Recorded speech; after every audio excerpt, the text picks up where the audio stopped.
అదే RTV app వార్తల్ని క్షణాల్లో చదివే అవకాశం ఉంటుంది. ఒక న్యూస్ పేపర్, ఒక టెలివిజన్ ఛానల్ మీ చేతుల్లో ఎప్పుడూ ఉంటాయి. అందరికీ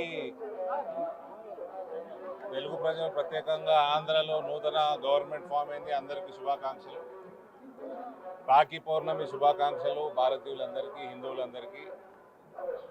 దేవుణ్ణి ఒకటే ప్రార్థించిన, మన చుట్టుపక్కల దేశాలు ఏదైతే జరుగుతూ ఉన్నాయో, తిరుమల తిరుపతి నుంచి అమెరికాలోని టెక్సస్ దాకా హిందువులందరికీ జ్ఞానోదయం కలిగించి ఐక్యంగా ఉండి భారతావనిని కాపాడుకోవాల్సిన బాధ్యత మనం అందరం తీసుకోవాల్సిందిగా కోరుకుంటూ, ఆ భగవంతుని కూడా ఆ విధంగా అందరికి కూడా ఆశీర్వచనం ఇవ్వాల్సిందిగా కోరినారు.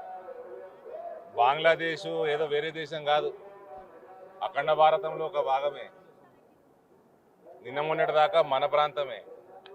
అక్కడ జరిగినప్పుడు ఇక్కడ కూడా జరిగే అవకాశాలు ఉంటాయి. కాబట్టి మరీ రిపీట్ చేస్తున్నా, అమెరికాలోని టెక్సస్ వరకు తిరుమల తిరుపతి నుంచి అందరి హిందువులకి జ్ఞానోదయం కల్పించాల్సిందిగా దేవుణ్ణి కోరుకుంటూ అందరిని ఐక్యంగా ఉంచాల్సిందిగా నేను కోరడం జరిగింది. హైదరాబాద్ సుచిత్ర సర్కిల్ కి ఒక విశేషం. మీ లలిత జ్యువెలరీ సుచిత్ర సర్కిల్ కి వచ్చేసింది. ఆగస్ట్ 18న బ్రహ్మాండమైన ప్రారంభోత్సవం. Lalitha jewellery, A block, green park avenue, Suchitra road. మీ లలిత జ్యువెలరీలో ధరలు చెక్ చేయండి. డబ్బులు చాలా చాలా ఆదా చేస్తారు. డబ్బులు ఎవరికి ఊరికే రావు.